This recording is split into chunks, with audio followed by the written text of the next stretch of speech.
Salut à tous, bonne année et meilleurs vœux puisque c'est la première vidéo de 2022. J'espère que vous avez commencé l'année de la meilleure des façons. En tout cas, je suis ravi de vous retrouver là aujourd'hui, ce soir, 18 h, un mardi pour le premier hebdo de la semaine de cette année 2022. Alors, vous connaissez ces YouTube, je vous le dis pas plus en 2022, je vais pas trop vous gonfler avec ça. On s'abonne, on like si on aime la vidéo et on vient évidemment laisser un commentaire. Ça fait toujours plaisir et ça fait avancer un petit peu le schmilblick, comme on dit. Pour cette semaine, on a comme d'habitude 10 ressources en 10 minutes que l'on va parcourir ensemble. Ces ressources, elles proviennent de hebdo avec 2o.fr, qui est une plateforme communautaire.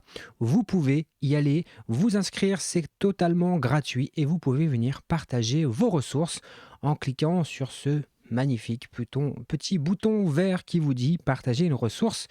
On est déjà, combien est-ce qu'on est sur la plateforme? Aujourd'hui, on est déjà 308 membres inscrits sur la plateforme et plus de 313 ressources partagées et 28 sélections de la semaine. D'ailleurs, en parlant de la sélection de la semaine, il est temps de commencer notre revue. Première sélection, première ressource partagée cette semaine, c'est un article sur le blog officiel de Symfony qui revient sur l'année 2021. Qu'est-ce qu'il s'est passé dans l'univers Symfony? Ils nous disent qu'ils ont trois versions majeures qui ont été libérées. La version Symfony 5.3, Symfony 5.4 et bien sûr Symfony 6.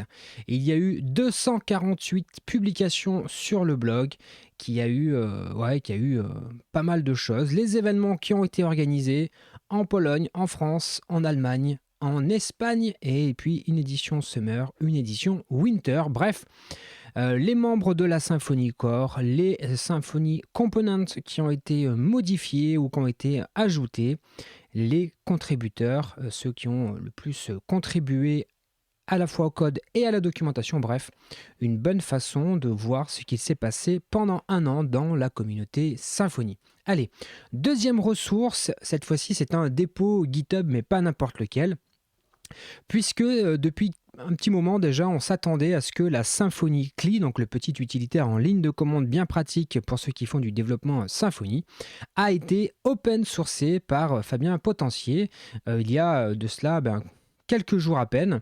Et donc, on va pouvoir désormais bénéficier de la puissance de la communauté open source. Pour ceux qui souhaitent contribuer à cet outil, ça sera désormais possible puisqu'il a été rendu open source. Autre ressource hyper intéressante sur Medium, un article qui vient nous expliquer nous expliquer pourquoi HTTP 3 est rapide. Alors vous savez peut-être, aujourd'hui on est sur du HTTP 2, mais avec HTTP 3, il devrait logiquement y avoir un gain de performance et vous avez là les différentes versions des protocoles HTTP 1.1, HTTP 2 et HTTP 3. Et les petites comparaisons en termes de performance. Vous avez également un historique de HTTP pour bien comprendre quel est l'intérêt d'avoir HTTP 3. Bref, si ces questions-là vous intéressent sur les protocoles, je pense que cet article devrait probablement vous donner pas mal d'informations. Vous voyez que c'est un article qui est relativement fouillé, donc très intéressant.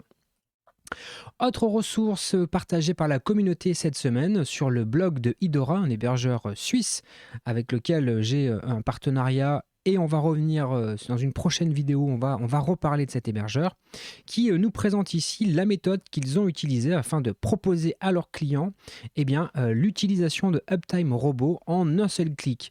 Et c'est un petit clin d'œil puisque j'avais fait une vidéo justement sur comment mettre en place Uptime Kuma. J'avais fait un thread sur Twitter pour expliquer comment je m'y étais pris pour le faire chez Idora, parce que je suis moi-même client d'Idora. Et du coup, ils ont pris l'idée et ils ont fait quelque chose qu'on peut installer en un seul clic. Donc maintenant, il n'y a plus grand chose à faire, ça va très très vite et ils vous expliquent comment est-ce qu'ils ont construit le manifeste, qui est le document, le fichier qui permet de décrire l'infrastructure, qui permet de déployer ça, donc infrastructure as code. Donc très intéressant, j'ai bien aimé la démarche, ça m'a moi-même pas mal éclairé sur comment créer des manifestes avec Gelastic, qui est la solution qui fait fonctionner toute leur infrastructure.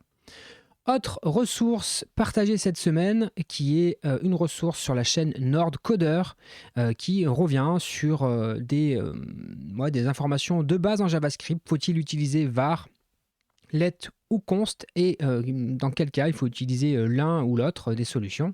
Donc on n'hésite pas à liker la petite vidéo et à s'abonner. Moi je suis déjà abonné, mais si vous cherchez une chaîne avec du contenu hyper qualitatif, NordCoders va vraiment vous proposer des choses très intéressantes, donc n'hésitez pas à aller lui donner de la force. Enfin, autre ressource sur le site linuxembed.fr, qui revient sur un sujet qui peut des fois être soumis un petit peu à crispation par certains d'entre nous. C'est l'utilisation de systemd. Et donc cet article vient nous expliquer comment limiter les ressources d'une ligne de commande avec systemd. Alors si vous comprenez un petit peu systemd, si vous êtes utilisateur ou administrateur de solutions sous Linux, eh bien je pense que cet article va vous intéresser, va vous donner des pistes. Vous voyez, l'article est très fouillé, très complet. Donc extrêmement intéressant. Donc bien, si systemd est votre ami, si vous avez besoin de faire des choses un petit peu avancées, je pense que vous allez trouver ici pas mal de choses intéressantes. Regardez par exemple, limiter la consommation CPU d'un service. Eh bien, il va vous expliquer comment vous pouvez vous y prendre. Donc c'est vraiment intéressant. Autre ressource sur le site corben.info qui nous partage une espèce de petit site qui va imiter des interfaces comme dans les films, avec des interfaces de hack, etc., etc. Donc il y a un petit lien, on va cliquer dessus ici. Là, il nous dit attention, c'est un prank, ok, donc il faut attendre. Vous choisissez l'interface qui vous intéresse. Allez, on va choisir celle de Mister Robot. Et ça vous fait une fausse interface et vous avez l'impression d'être une star de Hollywood avec des répertoires de partout, des fenêtres qui s'ouvrent dans tous les sens. Bref, voilà, ça peut être rigolo pour mettre ça, vous mettez ça en full screen, ça va vous faire passer pour un énorme hacker. Et bon, je trouve que c'est plutôt rigolo, donc une bonne ressource pour vous amuser un petit peu en ce début d'année. Autre ressource partagée sur le médium de Florent Mas, un article qui revient sur un sujet qu'on a eu beaucoup dans les actualités depuis le début de la crise du coronavirus, qui est la question du télétravail et là plus précisément sur la question de la productivité en télétravail.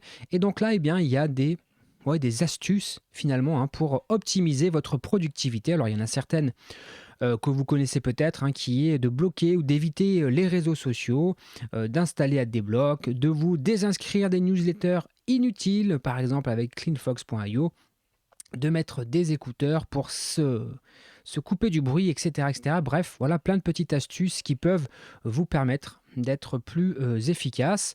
Par exemple, utiliser la technique du Pomodoro ou d'utiliser un personal Kanban pour s'organiser soi-même avec la méthode Kanban. Bref, si ça vous intéresse, voilà, vous avez ici pas mal de choses, à la fois sur aussi le matériel qui peut être utile de posséder pour pouvoir faire du télétravail dans de bonnes conditions. Autre ressource sur le site développé.com qui revient sur AWS veut-il tuer les mainframes? Alors les moins de 20 ans ne vont peut-être pas connaître les mainframes, mais sachez que ces énormes ordinateurs venus d'un autre temps continuent de fonctionner, des fois pendant déjà plus de 30 ans pour certains, dans les systèmes bancaires ou les systèmes d'assurance et qui sont encore dans certains milieux vraiment des éléments forts, puissants. Et AWS veut venir un petit peu s'immiscer dans dans ce domaine métier particulier. Donc si le sujet vous intéresse, je vous invite à aller consulter cet article. Et enfin, dernière ressource pour terminer sur le site princejs.com, qui est tout simplement une version JavaScript de, je vous le donne en mille, de Prince of Persia. Alors, vraiment, moi j'ai la musique là, donc je vais couper le son. Hop.